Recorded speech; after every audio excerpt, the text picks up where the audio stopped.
BRS లో భూకంపం పుట్టబోతోందా? చిన్న చిన్న అడుగులతో మొదలైన చేరికల పర్వం అతి త్వరలోనే క్లైమాక్స్ కు వెళ్లబోతోందా? కారు పార్టీ పెద్దలకు మైండ్ బ్లాక్ అయ్యే స్కెచ్ గాంధీ భవన్లో సిద్ధంగా ఉందా? చేరికల ముగింపునకు డెడ్ లైన్ పెట్టుకున్న కాంగ్రెస్ పెద్దల ప్లాన్ ఏంటి? ఆ డెడ్ లైన్ లోపు టార్గెట్ చేరుకోవడం కాంగ్రెస్ కు సాధ్యమేనా? అసలు ఆ దిశగా పడుతున్న అడుగులేంటి? పార్టీ ఫిరాయింపులు, ఎల్పీల విలీనాలు తెలంగాణలో కొత్తేం కాదు. 2014 నుంచి 2023 వరకు ఇదే తంతు కొనసాగింది. అదేదో ఆనవాయితీ అన్నట్టుగా ప్రస్తుతం అధికారంలోకి వచ్చిన కాంగ్రెస్ పార్టీ కూడా సేమ్ స్ట్రాటజీని ఫాలో అవుతోంది. గతంలో 2 సార్లు అధికారంలోకి వచ్చిన బీఆర్ఎస్ ఓసారి తెలుగుదేశం లెజిస్లేచర్ పార్టీని, మరోసారి కాంగ్రెస్ ఎల్పీని విలీనం చేసుకుంది. ఇప్పుడు కాంగ్రెస్ కూడా అదే తోవలో నడుస్తున్నట్టు కనబడుతోందంటున్నారు పరిశీలకులు. ఈసారి రాష్ట్రంలో అధికార మార్పిడి జరిగాక ఇప్పటి వరకు 9 మంది బీఆర్ఎస్ ఎమ్మెల్యేలు కాంగ్రెస్ కండువా కప్పుకున్నారు. గడిచిన 2 రోజుల్లోనే రాజేంద్రనగర్ ఎమ్మెల్యే ప్రకాష్ గౌడ్, శేరిలింగంపల్లి శాసనసభ్యుడు అరికెపూడి గాంధీ సీఎం రేవంత్ రెడ్డి సమక్షంలో కాంగ్రెస్ కండువా కప్పుకున్నారు. దీనిపై బీఆర్ఎస్ విమర్శలు ఎక్కుపెడుతున్నా కాంగ్రెస్ మాత్రం పిచ్చ లైట్ తీసుకుంటోంది.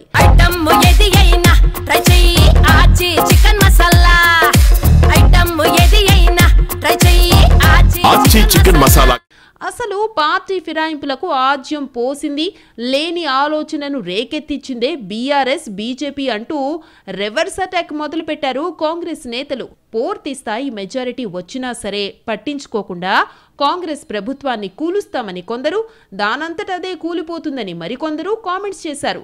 దీంతో అలర్ట్ అయిన సీఎం రేవంత్ రెడ్డి ఎన్నికల ఫలితాల తరువాత ఫిరాయింపులు ఉండవని చెప్పిన మాటను పక్కనబెట్టి ముప్పు తొలగించుకునే పని మొదలుపెట్టారన్నది రాజకీయ వర్గాల్లో వినిపిస్తున్న మాట. పార్లమెంటు ఎన్నికలకు ముందు నుంచి ఈ ఫిరాయింపుల పర్వానికి తెరలేచింది. ఇప్పుడది క్రమంగా ఊపందుకుంటోంది. బీఆర్ఎస్ కు చెందిన మెజారిటీ ఎమ్మెల్యేలను ఈ విడత అసెంబ్లీ సమావేశాల కంటే ముందే లాగేసుకోవాలన్నది కాంగ్రెస్ పెద్దల ఆలోచనగా తెలుస్తోంది. గతంలో తమ సీఎల్పీని బీఆర్ఎస్ లో విలీనం చేసుకున్నట్టుగానే ఇప్పుడు బీఆర్ఎస్ ఎల్పీని తాము కలిపేసుకోవాలన్నది కాంగ్రెస్ వ్యూహమట. అనుకున్నట్టుగా విలీనం జరగాలంటే మొత్తం 26 మంది ఎమ్మెల్యేల బలం అవసరం. కానీ ఇప్పటి వరకు 9 మంది ఎమ్మెల్యేలే కాంగ్రెస్లో చేరారు. మరో 2 వారాల్లో అసెంబ్లీ సమావేశాలు మొదలవబోతున్నాయి. మరి ఆలోపే మిగతా ఎమ్మెల్యేల కండువాల మార్పిడి సాధ్యమేనా? అనుకున్నంత తేలిగ్గా అంతమంది చేరికలు ఉంటాయా అన్న చర్చ జరుగుతోంది ఇప్పుడు పార్టీ వర్గాల్లో. అయితే ఇప్పటికే పూర్తి స్థాయిలో పార్టీలోకి వచ్చే ఎమ్మెల్యేల సంఖ్యను సెట్ చేసి పెట్టుకున్నారన్న వాదన సైతం వినిపిస్తోంది. ఎమ్మెల్యేల చేరిక ఓకే అయితే తరువాత మండలి మీద కూడా దృష్టి పెట్టబోతున్నట్టు తెలిసింది. శాసన మండలిలో కాంగ్రెస్ కి పూర్తి స్థాయిలో బలం లేదు. వచ్చే సమావేశాల్లో మండలి చైర్మన్ పై బీఆర్ఎస్ అవిశ్వాసం పెట్టాలనుకుంటోందట.